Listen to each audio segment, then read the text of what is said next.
अस्सलाम वालेकुम स्टूडेंट्स, कैसे हैं आप सब। उम्मीद है आप सब खैरियत से होंगे। तो आज हमने सेकेंड ईयर की मैथ चैप्टर नंबर 5 जो स्टार्ट किया हुआ था उसकी 5.1 एक्सरसाइज हमने देखी थी पिछले लास्ट वीडियो के अंदर। आज 5.2 करने जा रहे हैं। तो इसके अंदर आपने क्या निकालना है, उसने आपसे सबसे पहले सवाल के अंदर कहा है कि ग्राफ द फिजिबल रीजन। अब आपने क्या करना है कि फिजिबल रीजन क्या होता है, पहले तो ये सीखना है। तो बेटा फिजिबल रीजन से मुराद है कि आपके पास जो आपके सोल्यूशन रीजन का आंसर होगा वो अगर आपका फर्स्ट क्वाड्रेंट के अंदर सोल्यूशन रीजन लाई करता हो, या आपके पास 4 क्वाड्रेंट है, first second third and fourth. अगर आपका आंसर सोल्यूशन रीजन का फर्स्ट क्वाड्रेंट के अंदर लाई करता हो, इसका मतलब ये है कि इसी को आप क्या बोलते हैं, फिजिबल रीजन। यानी आपके पास इनइक्वालिटीज होती हैं एक्स एंड वाई, अगर ये नॉन नेगेटिव वैल्यूज हों, उसके बाद जो आपका सोल्यूशन रीजन का आंसर है, यानी जब आपने ग्राफ बनाना होता है तो आपका सोल्यूशन रीजन किसी भी जगह पर आ सकता है, किसी भी क्वाड्रेंट के अंदर। लेकिन अगर फर्स्ट क्वाड्रेंट के अंदर लाई करता हो तो वो क्या कहलाएगा, आपका फिजिबल रीजन। अब आप देखें कि आपके पास क्वेश्चन नंबर 1 का ये पहला पार्ट मैंने लिखा है। सबसे पहला काम हमने क्या करना होता है बेटा, कि सबसे पहले इनको इक्वेशंस के अंदर तब्दील करना होता है। यानी इन इक्वालिटीज़ को हमने सबसे पहले इक्वेशंस के अंदर तब्दील करना था। तो मैंने इन तीनों इनइक्वालिटीज़ को इक्वेशंस के अंदर तब्दील करके लिख दिया और इन्हें लाइन नंबर 1, 2, 3 एंड 4 का नाम दे दिया। उसके बाद हमने इंटरसेक्शन पॉइंट्स कैलकुलेट करने होते हैं, यानी कि एक्स एंड वाई की वैल्यूज़ फाइंड आउट करनी होती हैं। तो ये लाइन नंबर 1 थी, इसके लिए इंटरसेक्शन पॉइंट्स मैंने ये निकाले। यानी आपने क्या करना होता है, पहले एक्स की वैल्यू 0 रखनी होती है। यहाँ अगर मैं एक्स 0 पुट करूँ तो ये सारा 0 हो जाएगा। ये 3 उधर जाके डिवाइड होगा, आपके पास माइनस में मल्टीप्लाई होगा, आंसर क्या आएगा, -2y का आंसर। उसके बाद आपने y0 रखना होता है। अगर मैं y0 रखूँ तो ये सारा 0, x में 2 उधर जाके डिवाइड हो जाएगा, x की वैल्यू क्या आ जाएगी, +3। इसी तरह लाइन नंबर 2 के भी इंटरसेक्शन पॉइंट्स कैलकुलेट किए मैंने। x0 रखा अगर इस लाइन नंबर 2 में, 3 उधर जाके डिवाइड होगा, y का आंसर 4। y0 रखेंगे, 2 उधर जाके डिवाइड होगा, x का आंसर 6। अब उसके बाद आपने क्या करना होता है, ग्राफ ड्रॉ करना होता है। तो देखें लाइन नंबर 1 के अंदर आपके पास x0 है, y क्या है, -2।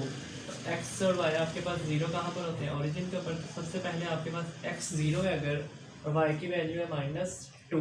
y -2 कहाँ पर होता है आपके पास, यहाँ पर। तो ये आपने इसे नोट कर दिया। उसके बाद देखें बेटा, -2y था, जब आपने y0 रखा, x की वैल्यू क्या आई आपके पास, +3। तो यहाँ पर आपके पास x क्या होता है, +3। तो यहाँ से आप इसको ज्वाइन कर दें, ये आपके पास बेटा लाइन नंबर 1 आ गई, इसे आप लाइन नंबर 1 का नाम दे दें। इसी तरह अब लाइन नंबर 2 में x0 था, y क्या था, +4 आया था आपका। तो y +4 आपके पास कहाँ पर मौजूद है, यहाँ पर। उसी तरह y जब 0 रखा, x की वैल्यू आई आपके पास +6। तो x +6 आपके पास यहाँ पर मौजूद है। इनको आपस में क्या करवा दीजिए, ज्वाइन करवा दीजिए। तो ये आपके पास आ गई लाइन नंबर 2। लाइन नंबर 3 बेटा आपके पास x = 0। अब मैंने कल भी बताया था आपको कि x आपका 0 कहाँ पर होगा।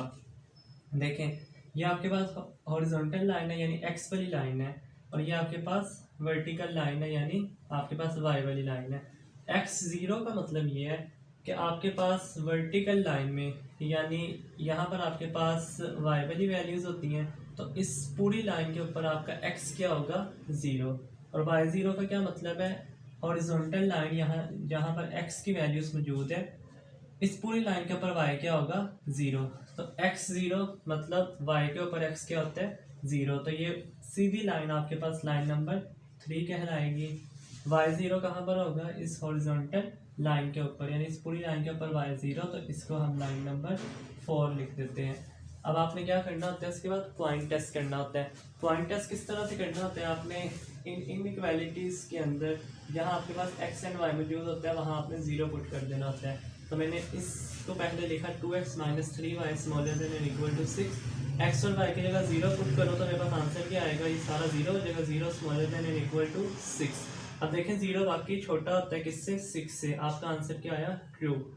इस तरह आपके पास दूसरी इनइक्वालिटी 2x + 3y ≤ 12, दोनों जगह 0 पुट किया, x और y की जगह, ये सारा 0 हो जाएगा। तो आपके पास आंसर आएगा 0 ≤ 12। इसका आंसर भी आपके पास क्या है, ट्रू है, यानी 0 वाकई छोटा होता है 12 से।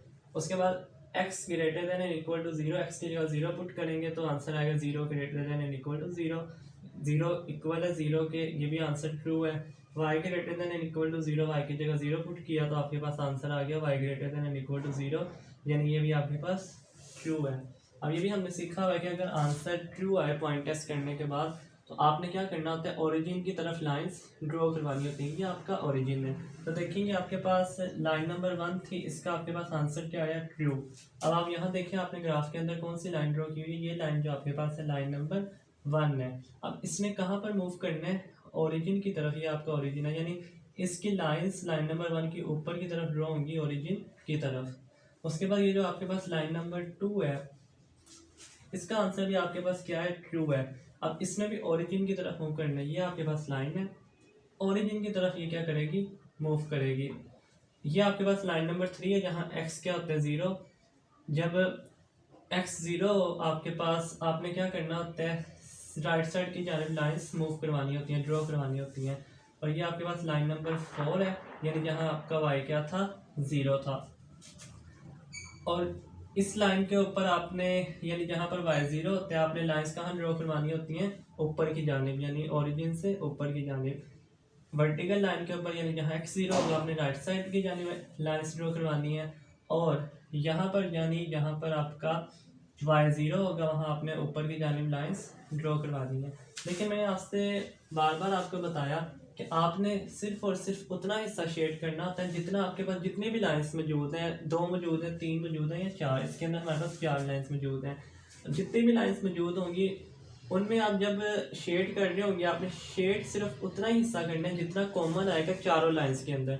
अगर आप देखें इस लाइन के अंदर, ये पहली लाइन है, इसने मूव करना है ओरिजिन की तरफ, तो देखें ये लाइन नंबर 2 ने इस तरफ मूव करना है ओरिजिन की तरफ, ये लाइन नंबर 3 है, इसने राइट साइड की जानिब मूव करना है, और इस लाइन ने ऊपर की जानिब। तो अगर आप सब गौर करें तो आपको नज़र आ रहा होगा कि ये वाला जो आपके पास हिस्सा मौजूद है, ये वाला एरिया, ये लाइन नंबर 1 में भी आ रहा है, और अगर मैं ऊपर से मूव करूँ ये लाइन नंबर 2 में भी आ रहा है।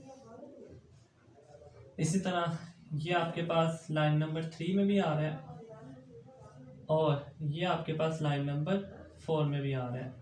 इसका मतलब ये वाला हिस्सा जो था मेरे पास चारों लाइंस के अंदर आ रहा था, तो इसका मैंने क्या कर दिया, बस शेड कर दिया। तो इतना हिस्सा आपके पास क्या होगा, शेड। और आप देखें आपका जो सॉल्यूशन रीजन है, ये जो आपका शेडेड हिस्सा होता है, ये क्या आपका क्या कहलाएगा, सॉल्यूशन रीजन। अब जो आपके पास सॉल्यूशन रीजन है वो आप देखें फर्स्ट क्वाड्रेंट के अंदर आया, तो यही उसने कहा था कि फिजिबल रीजन होना चाहिए। देखें फिजिबल रीजन क्या होता है कि आपका जो शेडेड हिस्सा है, सॉल्यूशन रीजन है, वो कहाँ आना चाहिए, फर्स्ट क्वाड्रेंट के अंदर। तो देखें फर्स्ट क्वाड्रेंट में आया। अब लास्ट पर क्या हमने सीखा था लास्ट टाइम के कॉर्नर पॉइंट्स किस तरह से फाइंड आउट करने होते हैं। तो देखें मैंने आपको बताया था, ये जो आपके पास शेडेड हिस्सा आएगा वहाँ पर आपने देखना होता है कि किस पॉइंट के ऊपर आपके पास x एंड y की वैल्यू अननोन है। तो आप देखिए अगर गौर करें, यहाँ पर ओरिजिन के ऊपर x भी 0 होता है एंड y भी 0 होता है। ये आपके पास मौजूद था, यहाँ पर आपके पास x की वैल्यू 3 मौजूद है, y की वैल्यू 0 है। यहाँ पर आपके पास y 4 है, x क्या है 0 है। लेकिन अगर आप देखें शेडेड एरिया के अंदर एक ये पॉइंट आ रहा है, ये वाला बेटा, इसकी इस जगह के अंदर इस पॉइंट के ऊपर आपको x और y की वैल्यूज नहीं पता, यानी इस पॉइंट के ऊपर आपको नहीं पता कि x कितना है और y कितना है। यानी कि मैंने इस पॉइंट के ऊपर x भी कैलकुलेट करना है, y भी कैलकुलेट करना है। तो सबसे पहले आपने देखना है कि ये देखेंगे आपके पास लाइन नंबर 1 और लाइन नंबर 2 के दरमियान में एक पॉइंट आ रहा है, जहाँ पर आपको x और y की वैल्यू फाइंड आउट करनी है। तो आप लाइन नंबर 1 जो आपके पास मौजूद थी ये, और ये आपके पास लाइन नंबर 2 है, इसको लिखेंगे। तो बेटा अगर मैं लाइन नंबर 1 और 2 को लिखता हूँ तो देखिए लाइन नंबर 1 मेरे पास मौजूद है 2x minus 3y is equal to 6, ये मेरे पास लाइन नंबर 1 थी। 2x plus 3y is equal to 12, ये मेरे पास लाइन नंबर 2 थी। इसको साइमल्टेनियसली सॉल्व करें आप, यानी क्या करना है, आपने x एंड y की वैल्यूज फाइंड आउट करनी है। तो आप अगर आप देखें तो आपके पास +3y और -3y कैंसिल आउट हो जाएगा। ये आपके पास क्या आएगा 4x इज इक्वल टू 6 12 आपके पास कितना हो जाएगा 18। तो x इधर ही रहेगा, 4 उधर जाके डिवाइड हो जाएगा, तो आपके पास 2 2 ज़ा 4 2 9 ज़ा 18। x की वैल्यू आ जाएगी बच्चों 9/2। अब इस x की वैल्यू को मैं उठाकर लाइन नंबर 1 या लाइन नंबर 2 दोनों में से किसी के अंदर भी पुट करूं तो मेरे पास आंसर आ जाएगा y का। तो मैं क्या करूंगा, put x in line number 1। मैं लाइन नंबर 1 में कर देता हूँ, आप किसी भी दूसरी लाइन में भी कर सकते हैं। अगर लाइन नंबर 1 के अंदर करूँ यानी 2x की जगह मैं पुट करता हूँ x की वैल्यू जो हमने निकाली है 9/2। उसके बाद -3y is equal to 6। x की जगह मैंने x की वैल्यू पुट कर दी 9/2। 2 2 से आप कैंसिल कर दें तो आपके पास आंसर आएगा 9 - 3y इज इक्वल टू 6। आपने y कैलकुलेट करना है, ये उधर ले जाएं, -3y उधर जाके +3y हो जाएगा बेटा, 6 इधर आके क्या हो जाएगा -6। 9 - 6 आपके पास आंसर क्या आ जाएगा 3 इज इक्वल टू 3y, यानी 3 3 से कैंसिल होकर y इज इक्वल टू 1। आपके पास y का आंसर आ गया 1। तो आपने x और y की वैल्यूज फाइंड आउट करनी थी इस पॉइंट के ऊपर। तो आपके पास x की वैल्यू आ गई 9/2, y की वैल्यू आ गई आपके पास 1। तो लास्ट पर आपने जो पॉइंट लिखना होता है कि सोल्यूशन रीजन, तो जो आपका ये शेडेड एरिया होता है ये आपका क्या होता है रिक्वायर्ड सोल्यूशन रीजन। अच्छा बच्चों, ये आपके पास एक्सरसाइज 5.2 का क्वेश्चन नंबर 1 था। अगर आपको इसके अंदर कोई भी बात समझ नहीं आई तो आप कमेंट सेक्शन के अंदर पूछ सकते हैं। तब तक के लिए अल्लाह हाफिज़, अपना ख्याल रखिएगा।